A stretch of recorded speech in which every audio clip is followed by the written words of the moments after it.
Yettinchi insho ikkinchi qism Old and New, ya'ni yoshi kattalar, eski avlod va yangi avlod o'rtasidagi farq haqida g'oya berilgan. Shuni davom ettiramiz. Demak, bizda ba'zi an'analarimiz hozirgi yoshlarga foydasiz, ba'zi odamlar foydali deb hisoblaydi. Shu fikrga qo'shilasizmi yo'qmi deganda biz partly bo'ldi, ya'ni ham qo'shilamiz, ham qo'shilmaymiz ma'nosida. Ba'zilari eskirgan, lekin unutilmasligi kerak bo'lgan an'analar ham bor degan fikrda davom etyapti.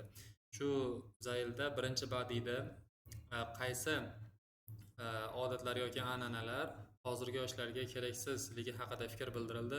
Ikkinchi badiyda qaysi an'analar demak asrab qolinishi kerak, shular haqida gapirib xulosa qiladi. On the other hand, some traditional views and values are certainly applicable to the modern world. Boshqa tarafdan ba'zi an'anaviy qarashlar, fikrlar albatta amal qiladi hozirgi zamonaviy dunyoda. Zamonaviy dunyoga ham mos demoqchi. For example, older generations attach great importance to working hard, doing one's best and taking pride in one's work, and these behaviors can surely benefit young people as they enter today's competitive job market. Misol uchun deyapti, yoshi kattaroq avlod deyapti, qattiq ishlashga, o'zini borini berib qo'ldan kelgancha harakat qilishga va faxrlanishga demak ko'proq e'tibor qaratadi, munosabat bildiradi deyapti va bu xulq-atvor deyapti albatta foyda keltirishi mumkin yosh odamlarga. Shu sababga ko'raki, ular kirishyapti bugunning raqobatli kasb bozoriga. Demak, bugungi raqobatli kasb bozoriga kirayotgani uchun shu yosh odamlarga foydali bo'lishi mumkin. Qo'ldan kelgancha harakat qilish, faxrlanish, qattiq ishlash, shular kerak bizga demoqchi. Other characteristics that are perhaps seen as traditional are politeness and good manners. Boshqa xarakterlar, xulq-atvorlar qaysiki an'anaviy sifatida, ya'ni an'ana sifatida ko'rilishi mumkin bo'lgan. Bular demak odoblilik va yaxshi xulq-atvor. Demak, batda ham ozgina murakkabroq ko'rinishga ega strukturamiz. Other characteristics turibdi, keyin that are perhaps seen turibdi as traditional nima deydigan bo'lsa, gapda doimgidek 3 ta subject, verb, object ajratib olishimiz kerak. Albatta subjectimiz murakkabroq kelgan. Otherdan boshlab traditional gacha subject deb olsak, are bizda kesim, politeness and good manners objectimiz, ya'ni oddiy tubiyli gap. Xuddiki he is doctor degandaqa oddiy tubiyli gap turibdi. Buni murakkab shakli.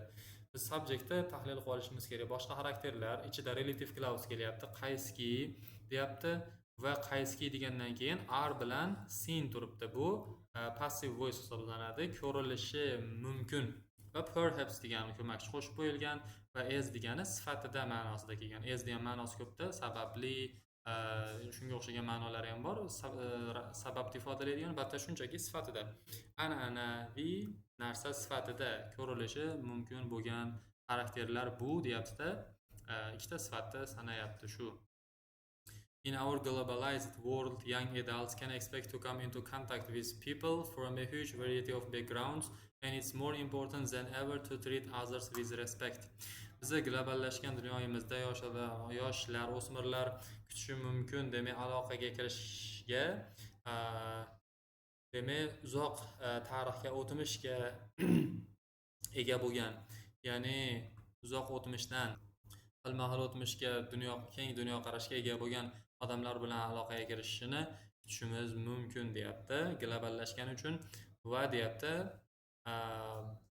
boshqalarga hurmat bilan munosabat qilish har qachongidan ko'ra muhimroq. Mana shu yerda yozib qo'yadigan darajada juda chiroyli struktura kelgan. It's more important than ever to treat others with respect. Buni ajratadigan bo'lsa, demak it's more important than ever. It's dan keyin comparative degree'da sifat qo'yib, than ever ishlatadigan bo'lsa, ma'nosi har qachongidan ko'ra muhimroq, har qachongidan ko'ra qimmatroq, har qachongidan ko'ra arzonroq ma'nolarida chiroyli struktura ishlatsak bo'ladi, yozib qo'yishga arziydi. Demak, bu it's more important than ever to treat degani munosabat qilish, boshqalarga hurmat bilan munosabat qilish har qachongidan ko'ra muhimroq degan yaxshi struktura, juda kuchli struktura ishlatilgan. Finally, I believe that young people would lead happier lives if they had a more old-fashioned sense of community and neighbor lines. Va nihoyat men ishonamanki, yosh odamlar quvnoqroq, baxtliroq hayot kechirardi agar ular qo'sh tirnoq ichida demak eskiroq jamiyat hissi va qo'shnichilikka ega bo'lsa deyapti. Ya'ni oldingi an'analarga ega bo'lsa, qo'shnichilikka, oldingi jamiyatda his-tuyg'ulariga, odatlariga ega bo'lsa, quvnoqroq, vaqtliroq hayot kechirardi degan ma'no kelib chiqyapti. In conclusion, although the views of older people may sometimes seem unhelpful in today's world, we shouldn't dismiss old traditions, ideas as irrelevant. Xulosa deyapti. Garchi katta odamlarda qarashlari ba'zida foydasiz tuyulishi mumkin bugungi dunyoda, tuyulsa-da, demak garchi degani uchun tuyulsa-da deyishimiz kerak.